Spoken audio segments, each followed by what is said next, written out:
Bonjour à tous, je m'appelle Isabelle Bou, je suis membre de la Fédé depuis très longtemps je parle aujourd'hui en tant que psychologue qui pratique à l'intérieur et à l'extérieur, donc pas dans des ateliers proprement dit, mais dans des consultations. Alors il y a deux cadres d'ailleurs de travail pour moi. Le premier cadre, c'est à l'hôpital, dans un hôpital public à Paris, dans le 20e arrondissement, l'hôpital Tenon, où je travaille dans une équipe mobile de soins palliatifs, c'est-à-dire une équipe qui va intervenir dans différents services auprès de patients à la demande des équipes pour aider à soulager la douleur, l'inconfort dans différents services.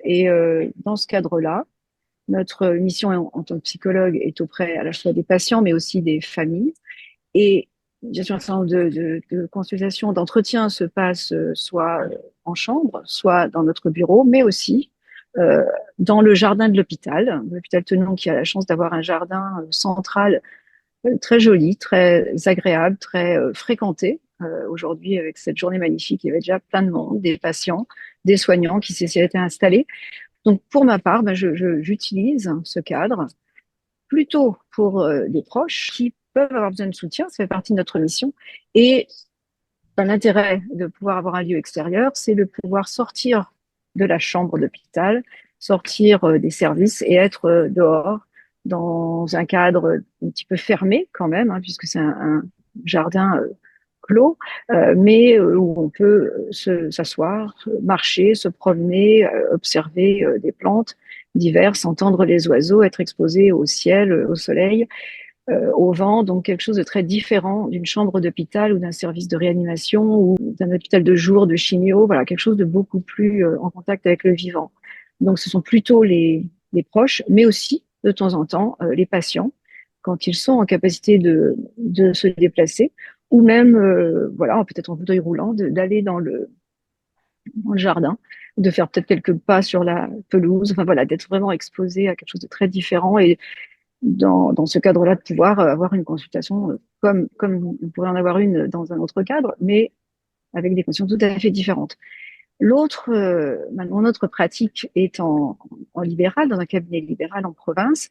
Et là aussi, bien sûr, pour la plupart des consultations, elles se passent entre quatre murs, soit autour d'un bureau, soit en face à face sur des fauteuils. Mais pour certaines personnes, je propose, et parce qu'ils le savent et qu'ils le voient sûrement si des fois ils le demandent, que ces consultations elles se fassent en extérieur. Donc ça peut être plusieurs cas, ça peut être un parc qui n'est pas très loin, une forêt qui est un petit peu plus loin de mon cabinet mais qui est très accessible. Et puis parfois, et c'est même plus rare, c'est simplement sortir autour du cabinet, marcher, dans des cas d'angoisse assez fort, puis voilà, de pouvoir un peu juste bouger, d'être en mesure de ne pas rester assis et enfermé dans une pièce, mais de pouvoir bouger. Donc, je suis Charlotte Gillot et suite à la formation en fait, que j'ai suivie avec Thérapie, il y a maintenant à peu près 5-6 ans, j'ai commencé un atelier dans un EHPAD à Boulogne-Billancourt, donc où j'interviens là cette année pour la 6e année pour un atelier mensuel. Donc, moi, au départ, j'ai appelé cet atelier d'orthithérapie Top Graine. Voilà, donc ça s'appelle comme ça. Et donc cet atelier se fait essentiellement en intérieur, même si de temps en temps il se fait aussi en extérieur. L'idée, c'était de pouvoir faire les deux, intérieur et extérieur. Et bah, c'est vrai que je me suis habituée à l'intérieur, donc avec des propositions dans une grande salle. Et les personnes donc, qui sont majoritairement en fauteuil roulant. Et quand c'est possible, on fait l'atelier en extérieur. Donc je dis que quand c'est possible, c'est plutôt entre mai et septembre, selon la météo, même si même entre mai et septembre, parfois c'est pas toujours simple, notamment l'été, parce que l'été, il y a la canicule, donc soit il fait trop chaud, soit il fait trop frais. Donc c'est vrai que c'est majoritairement des ateliers qui se font en intérieur avec ces dernières années des ateliers événements, dont un que j'ai co-animé avec Isabelle, qui est là. Isabelle, coucou. Et les cochons d'Inde. Donc, c'était très, très chouette d'avoir les cochons d'Inde une fois par an. et aussi d'avoir Isabelle pour cet atelier événement. Et un autre atelier événement dans l'année qui est toujours au mois de juin, qui est un atelier musical. Et j'interviens pour deux autres structures, dont l'hôpital du Vésinet depuis mai 2024. Donc ça, c'est des ateliers qui sont plus fréquents. C'est 2 à 3 ateliers par mois qui se font en intérieur également, avec des groupes assez conséquents. Alors, pour Boulogne-Billancourt, c'est des petits groupes de 6 8 personnes. Et là, pour le Vésinet, c'est des gros groupes de 10 à 17 personnes. Donc, ils se font en intérieur pour le moment avec l'idée, la perspective de se faire en extérieur parce qu'il y a un petit déménagement au sein de l'hôpital avec des nouveaux bâtiments qui sont en train de se terminer et l'idée d'avoir un jardin extérieur. Et donc la troisième structure avec laquelle je travaille, c'est le château de Versailles. Donc là, les ateliers d'orthithérapie avec le château, c'est depuis 2 ans, un peu plus de 2 ans, que je les propose. Donc le château, je travaille avec le château depuis une dizaine d'années, et donc je leur ai proposé l'orthithérapie. Et dans l'idée du projet Culture et Santé, donc ce sont des ateliers en hors-les-murs dans les hôpitaux de la PHP. Parce que moi, j'habite en Île-de-France, près de Versailles, et les hôpitaux du GHT 78. Donc ça regroupe beaucoup d'hôpitaux. Et donc, ce sont des ateliers ponctuels que je propose, dont un qui s'appelle les Rencontres du Jardin. Ce sont des ateliers au chevet ou en tout petit groupe. Donc là, j'en avais un cet après-midi à l'hôpital Corentin-Selton à Issy-les-Moulineaux. Et donc là, cet après-midi, pour donner l'exemple, j'ai fait un petit groupe de 3 personnes parce qu'elles étaient réunies ensemble. Et après, j'ai fait 2 chevets. Donc là, c'est des ateliers de réminiscence autour d'une petite valisette sur la thématique du jardin, avec plein d'évocations, des souvenirs, des odeurs, et ces prétextes à échange sur la thématique des jardins, et notamment des jardins de Versailles. Et l'autre formule, c'est le jardin des saisons. Le jardin des saisons, c'est des ateliers donc, qui sont reliés à la saison. Là, prochainement, il y a l'hôpital Vaugirard, donc, qui a pris toutes les saisons. Donc, il va y avoir 4 ateliers cette année. Et par saison, il y a une évocation autour des jardins et des dieux et des déesses qui sont présents dans les jardins, et toujours un atelier de pratique autour du jardin, parce qu'il y a toujours, donc dans les ateliers, même si c'est en intérieur, il y a toujours de la terre, des graines ou voilà, des stimulations autour du jardin. Et puis, donc à chaque fois, à l'extérieur, quand c'est possible. Ce matin, j'intervenais pour autre chose à l'hôpital Cochin, et ils m'ont demandé de venir pour l'orthithérapie. Et eux, ils ont un jardin dans le cloître de l'hôpital. Et l'idée, c'est de pouvoir faire là un atelier en extérieur. Donc, j'étais ravie parce que dès que je peux faire un atelier en extérieur, évidemment, je suis très contente. C'est vrai que c'est toujours plein de choses assez différentes, les propositions. Donc, toujours reliées aussi au temps, à la saison. Il y a beaucoup de reconnexion avec le temps qui passe et avec le temps présent. Et moi, à l'origine, en fait, je suis conteuse. Donc, c'est vrai que j'apporte toujours des contes botaniques et des contes autour du jardin. Euh, en début de séance, il y a souvent un petit conte ou des contes sensoriels aussi. Parce que quand je pars sur des contes botaniques, j'amène des choses et ça tourne aussi autour du sensoriel. Estelle Alquier, donc je suis orthithérapeute depuis 2012. J'ai commencé par créer des jardins thérapeutiques et très vite, enfin en même temps, à les animer. Donc je suis d'abord intervenue jusqu'en 2017 en établissement, en EHPAD principalement. Et ensuite, j'ai commencé à recevoir au Jardin de l'Humanité. Ce sont des jardins thématiques. Il y a actuellement 14 jardins thématiques qui ont été conçus pour que s'y déroulent des séances d'orthithérapie, notamment. Donc, ils sont adaptés à plusieurs handicaps, notamment le handicap mental, le handicap physique, et ils permettent une immersion autant que peut se faire en toute sécurité pour les personnes que j'accompagne en son sein. Donc, en fait, il y a eu une période de ma vie où j'intervenais encore en établissement et où j'accompagnais des groupes au Jardin de l'Humanité. Et du coup, j'ai pu un peu comparer ces deux sortes d'ateliers et l'intérieur et l'extérieur également. Nous, au Jardin de l'Humanité, on n'a pas de pièces chauffées pour l'hiver. comme c'était le cas dans les établissements où j'intervenais. Donc c'est assez réducteur. On ne peut pas aujourd'hui encore mener des ateliers thérapeutiques tout au long de l'année. On a des pièces abritées, mais bon, c'est en cours. J'ai été obligée, lors de nombreuses séances, entre novembre et février, de faire des ateliers thérapeutiques en intérieur. Et du coup, j'ai vu que c'était absolument pas la même chose en termes de psychisme déjà. D'ambiance également. Les personnes restent dans le cadre de l'institution et quand elles sont dehors, elles ont une sorte de sentiment, enfin, il y a un sentiment de liberté et de lien social qui ne se fait pas à l'intérieur. Pour des activités similaires, une activité de rempotage, si je le faisais à l'intérieur ou à l'extérieur, j'avais vraiment une autre ambiance et entre les participants, un autre effet sur les objectifs recherchés quand c'était à l'intérieur. Donc j'essaie autant que peut se faire de mener les activités à l'extérieur. Ça peut être compliqué pour certains publics. Au Jardin de l'Humanité, on vient aujourd'hui, même en plein hiver, mais les publics qui peuvent fréquenter les jardins avec 3 degrés ou du vent, donc c'est assez réducteur. Voilà. Les personnes âgées ne viennent pas, les personnes malades à cette période-là ne viennent pas non plus. Euh, donc c'est sur ce point-là qu'on essaie vraiment de travailler parce que dans les jardins d'humanité, on a créé des zones immersives où on est presque comme en forêt.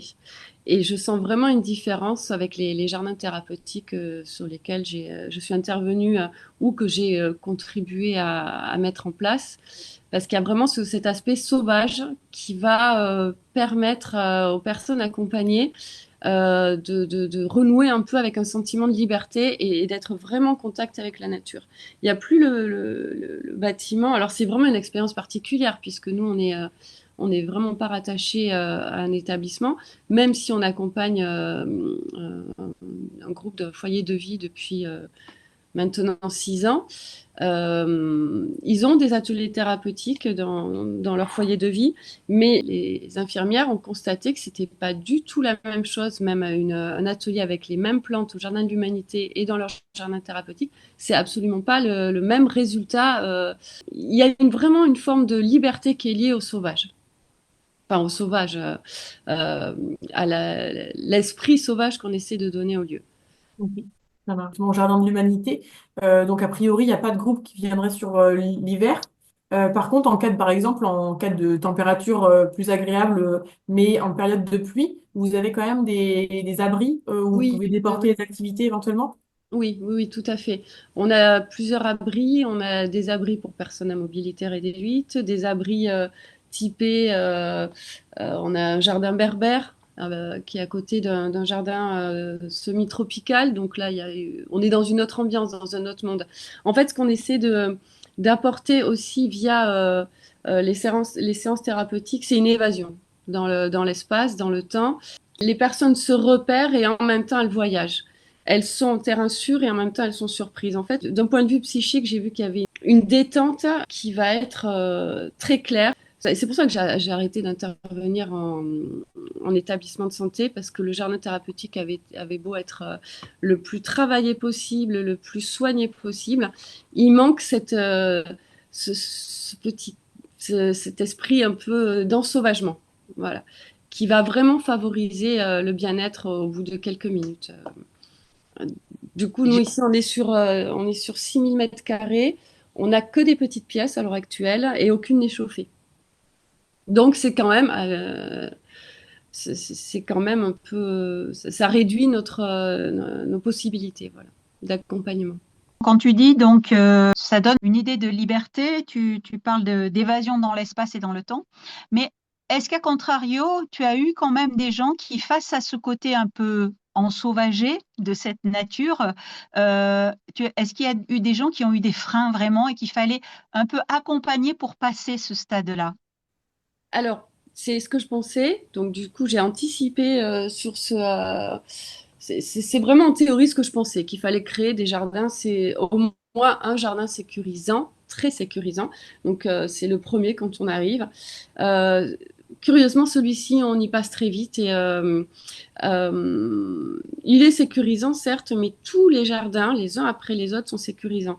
Les allées donnent envie d'être parcourus. Les fenêtres sur les uns et les autres espaces du jardin sont possibles. Donc, on sait ce vers quoi on va. Et comment dire, avec le recul aujourd'hui, le jardin d'essence que je pensais le plus sécurisé de tous, c'est vraiment celui que j'utilise le moins. Alors, le ressenti dont je vous parle, c'était transmis par les personnes qui sont à même de pouvoir l'exprimer lors d'ateliers thérapeutiques, mais également par des visiteurs. A priori, au bout de 15 minutes à peu près, les gens se sentent super bien, même un visiteur lambda qui ne vient pas pour un atelier thérapeutique. Tout a été conçu pour jouer entre le sauvage et ces choses. La présence humaine est là, mais elle laisse à découvrir tout en sécurisant. Et bon, je ne sais pas si certainement plusieurs personnes qui suivent ce soir ce webinaire étaient là lorsque Gilles Clément s'est exprimé à ce sujet-là. Et ça résonnait vraiment en moi, cet esprit d'ensauvager un jardin tout en le laissant accessible facilement et même seul. Aujourd'hui, j'ai des personnes handicapées mentales qui peuvent évoluer seules dans le jardin et qui n'ont pas de crainte. J'ai accompagné des enfants atteints de troubles autistiques. Pareil, j'avais moi l'appréhension, est-ce qu'ils vont pas trouver tout trop grand, etc. Mais chaque jardin est conçu comme une sorte d'enveloppe, à part la forêt-jardin, qui on peut s'y perdre. Mais tout est indiqué, les cheminements permettent de ne pas s'y perdre.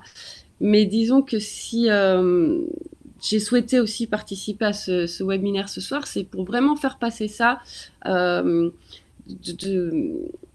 Le jardin thérapeutique pourra être le plus soigné possible, on pourra avoir tout prévu, tous les stimuli, une équipe qui est très soudée et qui est très engagée sur ce jardin-là.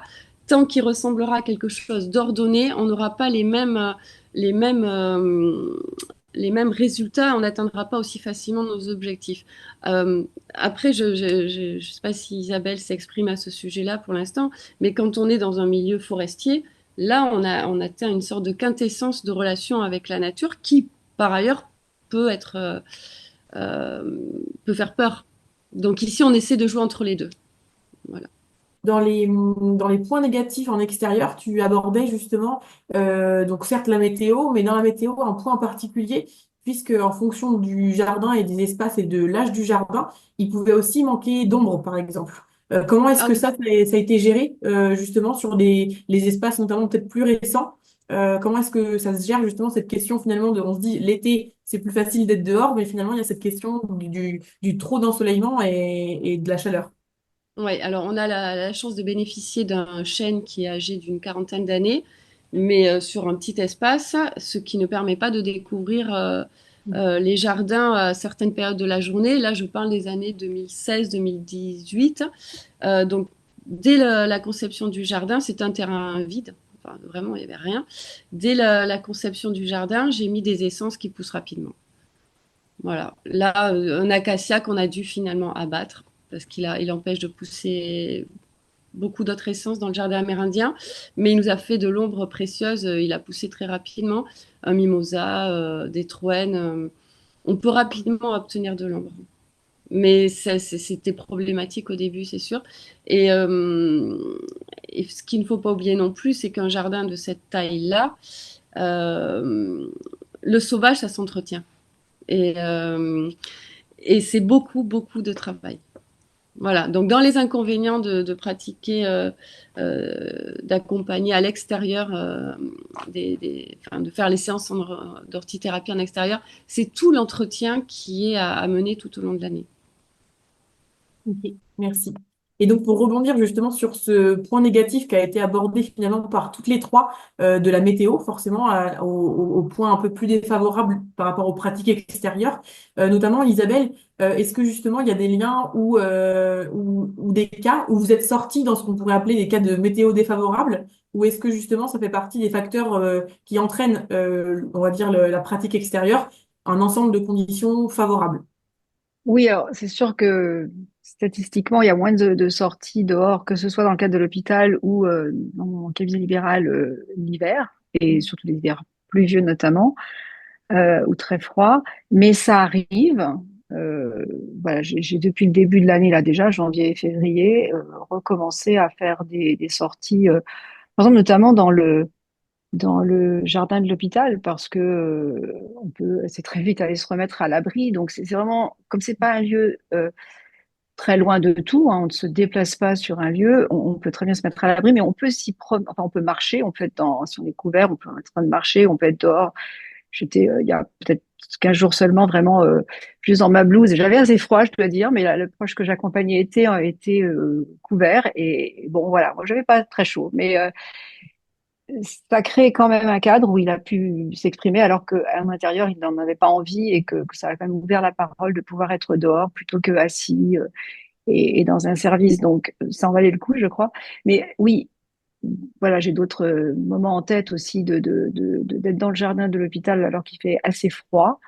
Euh, c'est pas, c'est pas un obstacle totalement. C'est vraiment un choix de la personne et de nous en face, mais de pouvoir, voilà, se confronter aussi à ces éléments et à quelque chose bah, qui, pour lequel on se prépare, mais ça peut complètement se faire.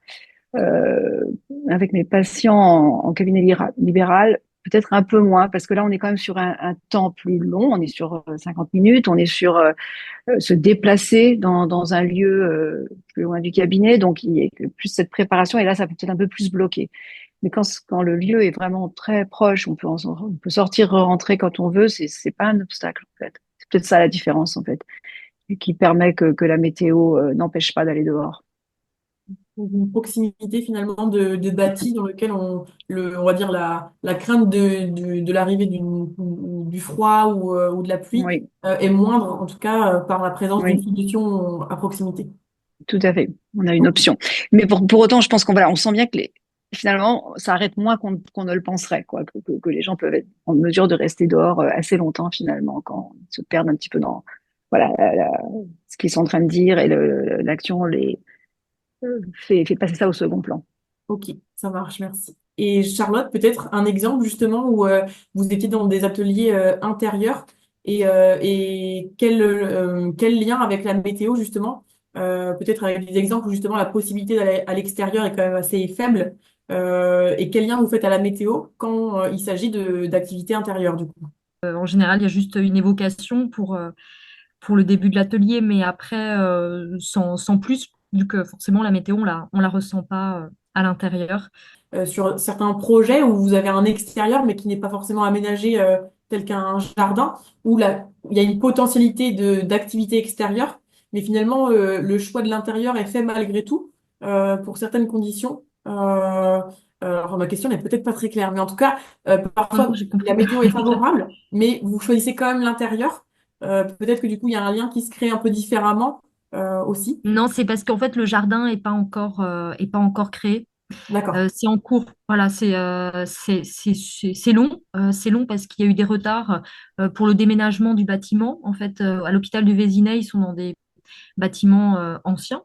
Et donc là, il y a eu la construction de bâtiments nouveaux et ça a pris du retard, c'est long, mais il y a cette idée, en fait, dans le cadre de l'établissement, il y a ce projet de jardin thérapeutique, mais pour le moment qui est toujours pas là. Donc, ce que j'expliquais tout à l'heure, c'est j'attends de voir avec le temps comment ça va se passer. Est-ce que ça va être possible de déplacer un si grand groupe parce que à l'hôpital du Vésinet, c'est un très grand groupe.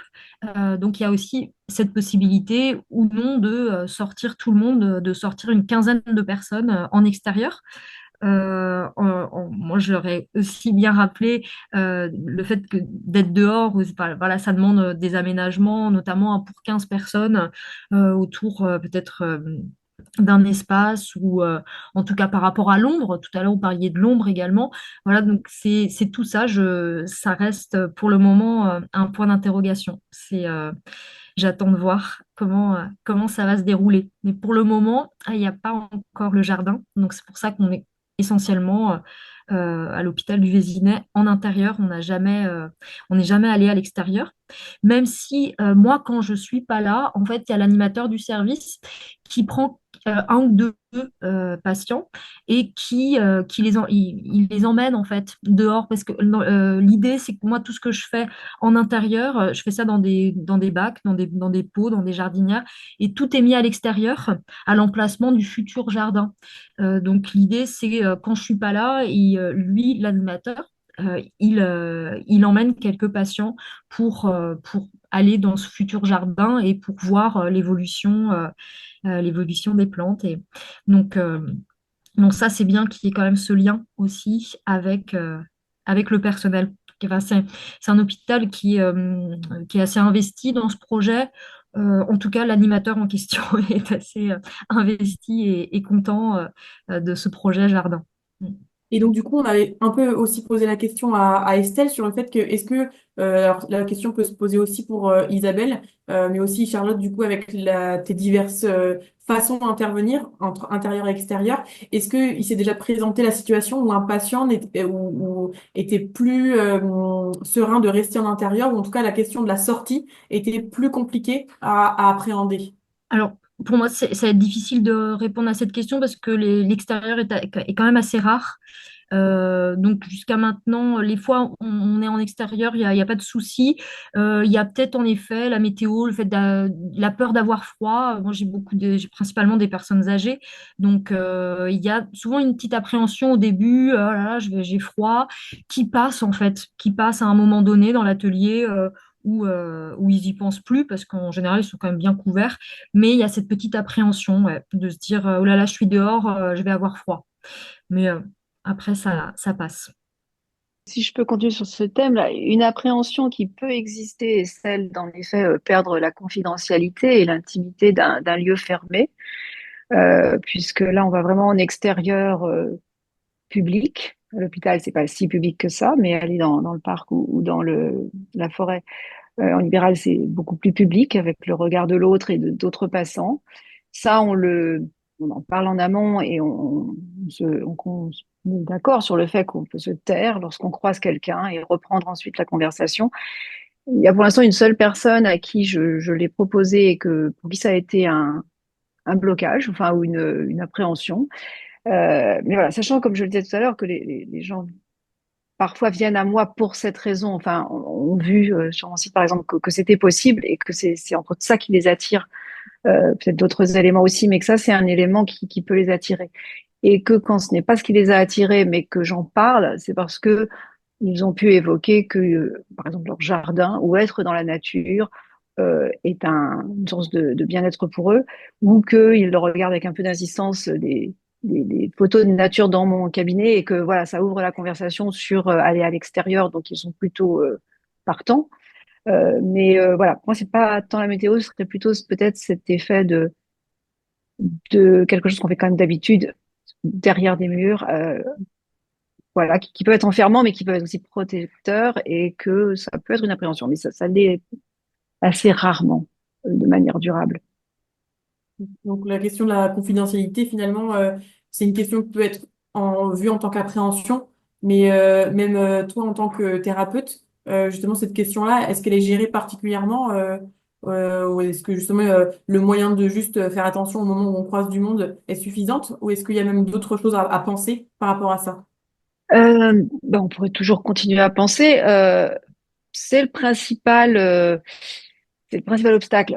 Ça me fait penser à cette thérapeute londonienne qui s'appelle Beth Collier, qui n'a pas de cabinet du tout et qui fait toutes ses consultations dans des parcs à Londres, où alors là, la météo peut être aussi une question, mais où elle dit qu'en fait, voilà, finalement, c'est pas problématique. Je pense que vous avez une autre thérapeute américaine à qui j'ai parlé, où finalement, ce fait d'être à l'extérieur, euh, libère autre chose qui fait que peut-être voilà, on est moins, on se focalise moins ensuite sur le regard de l'autre ou est-ce que des gens vont nous regarder ou nous écouter.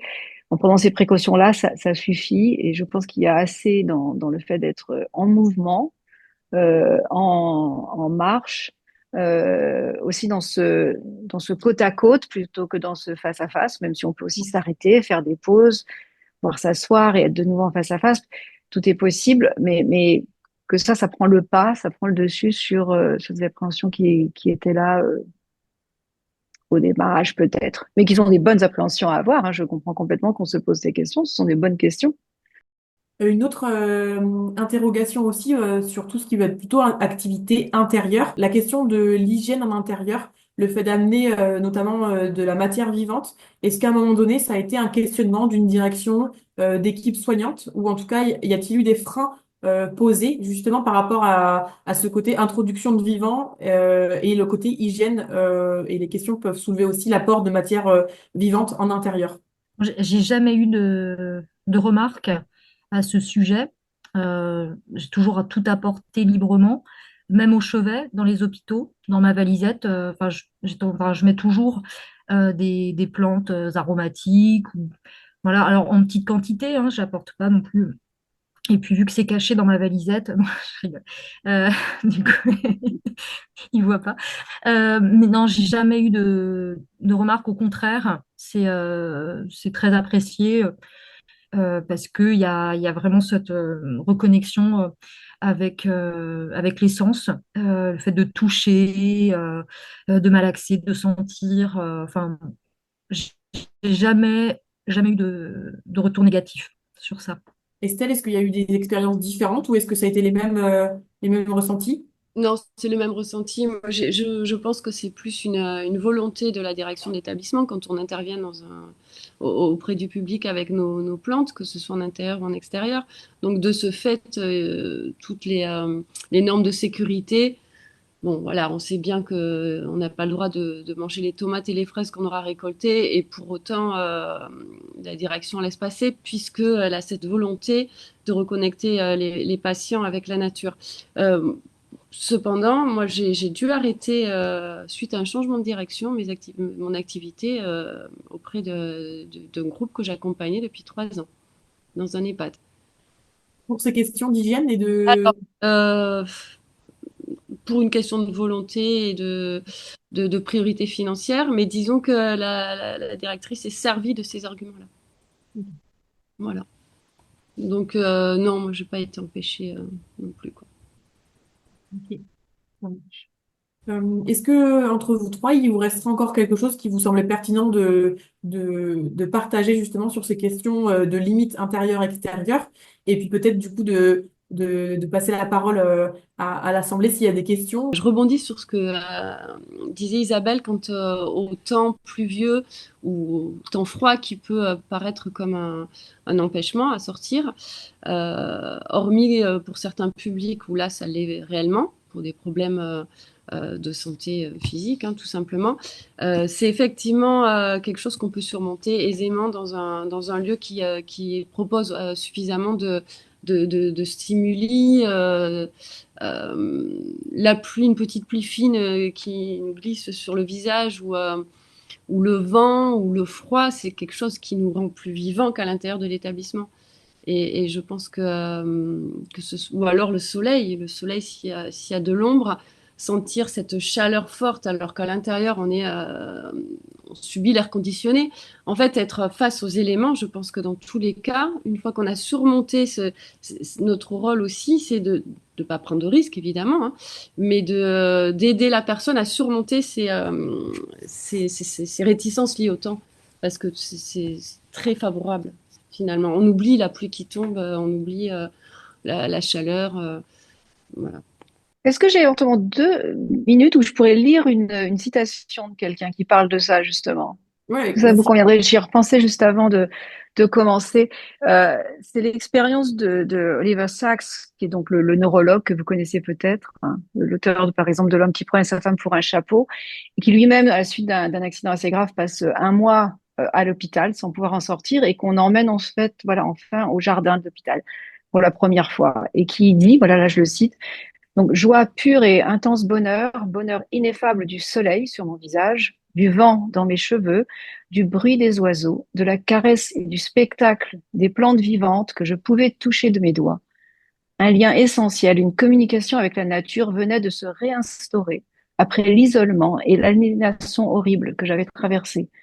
Quand on m'emmena au jardin, une partie de moi revint à la vie, un pan de mon être affamé, mort peut-être à mon insu. Il dit un malade ou un grand blessé a par définition besoin d'un entre-deux, d'un endroit calme, d'un abri, d'un refuge. On ne peut pas se jeter de nouveau dans le monde d'un seul coup. Voilà, j'aime beaucoup cette citation parce que il est un médecin et un soignant d'habitude qui se retrouve dans cette place de patient et qui parle, je crois, très bien de cette sensation qu'on peut ressentir lorsqu'on a été enfermé dans une chambre d'hôpital et qu'on retrouve un contact avec le jardin. Michel Gauthier nous dit bonjour, la mission de notre fondation est d'apporter la nature à l'intérieur. Pour faciliter ceci, nous avons créé une jardinière santé qui est mobile et ajustable,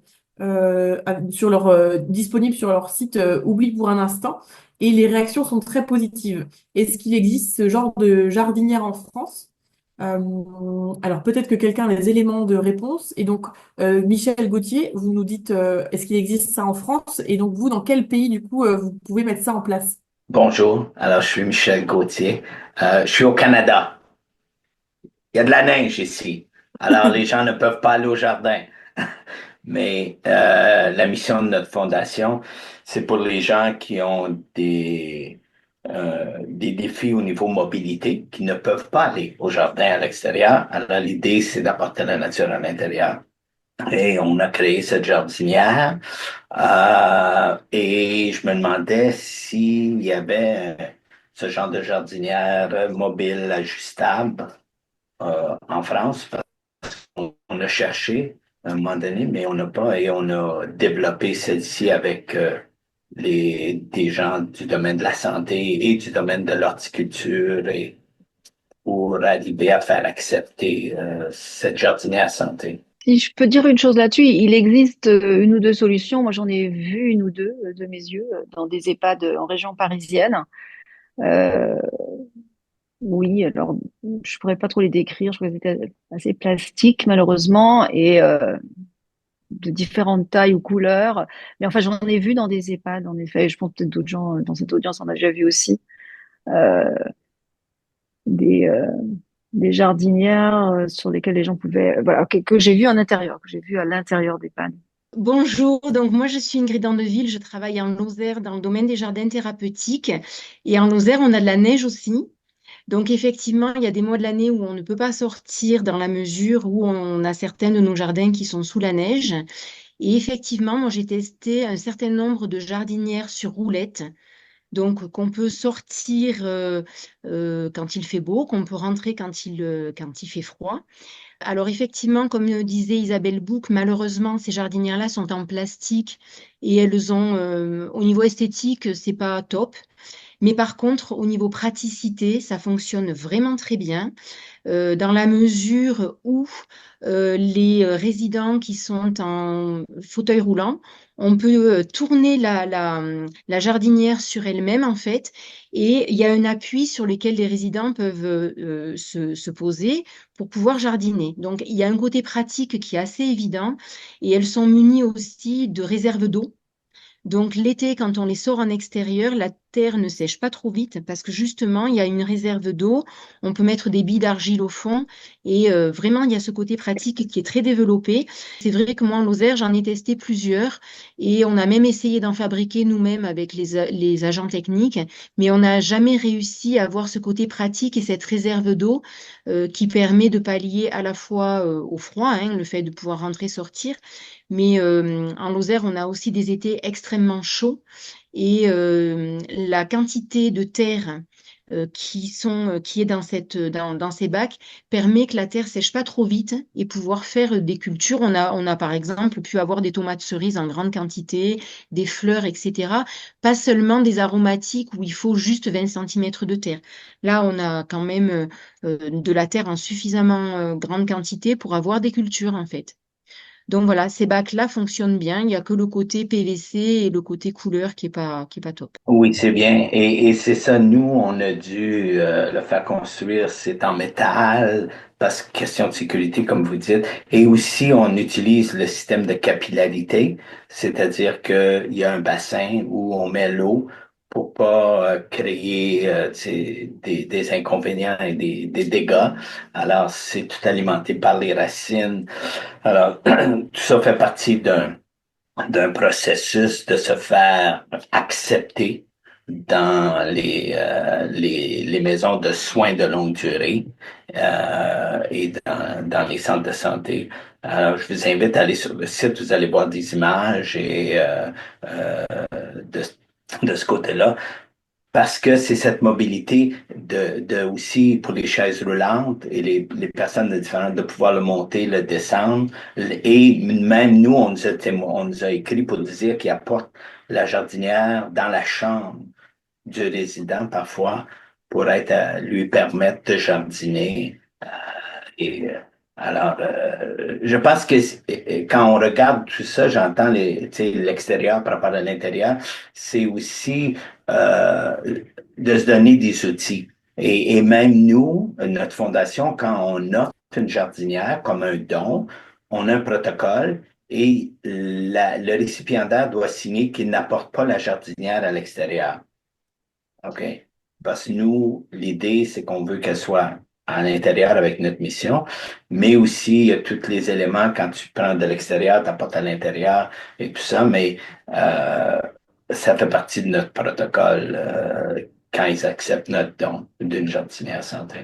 Ok, merci. Et donc, Jennifer Geoffroy, j'espère ne pas écorcher les noms, de Humus Co. qui dit avoir installé des roues sur des jardinières en bois directement comme solution à ce moment-là. Donc, je ne sais pas s'il y avait un retour d'expérience par rapport à ça, Jennifer. Oui, en effet. Du coup, j'ai mis parce que c'était un peu une demande qu'il y avait. Moi, je suis en Haute-Savoie, donc c'est pareil. Il fait tard, il fait froid assez tard. Et puis même la manière dont est fait le jardin, il y a une petite un petit avancée sur laquelle en fait on peut se placer. Mais quand il fait trop chaud, en fait, ça devenait une contrainte. Alors du coup, au lieu de déplacer les résidents, bah, c'est la jardinière qui pouvait se déplacer. Et c'était beaucoup plus simple. Donc voilà, c'est une jardinière en bois, enfin sur pied, en kit qu'on a monté. Donc bien sûr, il faut faire des renforts, hein, parce que sinon, avec le mouvement, le poids à l'intérieur de la terre, ça aura tendance à s'abîmer assez rapidement, mais il y a des petits renforts à faire. Et du coup, bah, les résidents, ils ont participé à nous aider à régler la hauteur. Parce que l'idée, c'est qu'ils puissent pratiquer assis. Donc, et comme les roulettes, elles avaient une petite hauteur, bah, j'ai demandé à deux, trois résidents de s'installer à côté de la jardinière pour qu'on voie si la hauteur leur convenait, pour qu'ils puissent quand même être à bonne hauteur sans avoir à trop lever les bras. Et du coup, on a coupé une partie des pieds également. Et gros point important, c'est qu'on a pris des roulettes avec des freins. Alors, c'est un truc auquel, et sur les quatre roues, parce que au début, c'était une personne de l'EHPAD qui avait acheté les roulettes et il avait fait un peu au moins cher, donc il avait pris sans les freins. Et moi, j'ai dit qu'en gros, on n'installait pas les roues s'il n'y avait pas les freins. Donc, du coup, au final, on a eu des roues avec des freins. Et c'est vrai que les personnes, quand elles se relèvent, du coup, moi, c'est plutôt en contexte EHPAD, elles ont tendance à s'appuyer. Donc même par rapport à ça, il faut faire attention et penser à avoir des bacs qui sont quand même assez larges, parce que si c'est trop étroit, ça peut bloquer de basculer en fait sur les personnes. Donc il y a ces petits points de vigilance à tester, mais au final ça fonctionne bien. En plus c'était un atelier où on a fait en famille, enfin on avait des petits groupes, il y avait de la famille qui était là. Donc voilà, même on a fait des semis de prairies fleuries, donc les graines elles étaient un petit peu petites, mais en fait j'avais mélangé, vous savez, dans les pots de condiments où il y a les petits trous au-dessus, on mélangeait avec du sable ou quelque chose d'un peu coloré, comme ça ils pouvaient parsemer sur le terreau et ils voyaient où est-ce qu'ils mettaient les graines, parce que les graines, si on prend les graines de coquelicot, des choses comme ça, c'est beaucoup trop petit, ils les voyaient pas, en plus c'est noir, donc ça se confond. Et pour éviter qu'ils fassent des tas, parce qu'ils me disaient toujours, ah, je sais pas faire, j'ai peur de mal faire, de tout mettre au même endroit. Et en fait, ce côté-là, avec le sable clair, et ben du coup, ça les a beaucoup rassurés. Et ils étaient hyper contents parce qu'on était en intérieur, alors que dehors, c'était la canicule. Et au final, tout le monde a pu passer un bon moment et avancer là-dessus. Donc voilà, c'était quelque chose pour pas cher au final, hein. Les adaptations possibles du coup de jardinières existantes Mm, quand on n'a pas forcément de solution ou les finances c'est aussi ça. pour avoir quelque chose de vraiment très adapté à ce moment-là. Merci Ouais, beaucoup du voilà. témoignage. Christelle des Petites Bulles Vertes, qui a justement, elle, écrit un mémoire dans le cadre de son DU Santé et Jardin du CHU de Saint-Étienne en 2023 sur la thématique justement de l'impact des jardins et de l'orthithérapie sur la personne malade en institution. Donc peut-être, Christelle, est-ce qu'il y avait quelque chose que tu aurais aimé partager aussi en écho à ce qui avait déjà été dit justement par rapport à l'institution, justement? En fait, ce que Isabelle a lu, là, ça m'a fait, j'ai tellement lu le bouquin, là, de Oliver Sacks. Voilà. C'est génial, en effet, et je le cite dans les écrits que j'ai faits. Moi, je suis très, très sensible à la situation de la personne enfermée en institution, mais enfermée entre les murs et enfermée dans son corps malade. Voilà. Donc, c'est ce que j'ai traité. Et effectivement, bah, selon la fatigabilité ou, enfin, ce qui ressort, et c'est ce qui a été dit par les intervenantes ce soir, c'est l'évasion psychique que permet le jardin ou le fait d'être en contact avec l'élément végétal, parce que tout le monde ne peut pas sortir. Voilà. C'est ce que veut faire Monsieur Gauthier là. Voilà, faire rentrer l'extérieur à l'intérieur, c'est vraiment moi, c'est mon cheval de bataille, quoi. Voilà. Moi, j'interviens auprès de personnes Alzheimer en institution qui sortent très très peu, qui sont effrayées par l'extérieur. Voilà, j'essaie de les faire sortir, mais avoir à franchir la porte, c'est des fois compliqué. Mais déjà d'arriver à la porte, je trouve que c'est génial en ayant peut-être l'objectif. Voilà. Donc, c'est des objectifs très simples, hein, voilà. Et au final, c'est un peu ça aussi qu'on attend de nous, je pense, dans la pratique. Voilà, ce que je peux dire, enfin voilà, rien de plus que ce qu'ont dit les intervenants. Voilà, pour les jardinières, là, je vois qu'il y a Isabelle qui proposait, qui parle des jardinières papy cool, et puis l'autre, c'est verdurable. Moi, j'ai utilisé les deux. Verre durable, bah, c'est du plastique, je suis pas fan.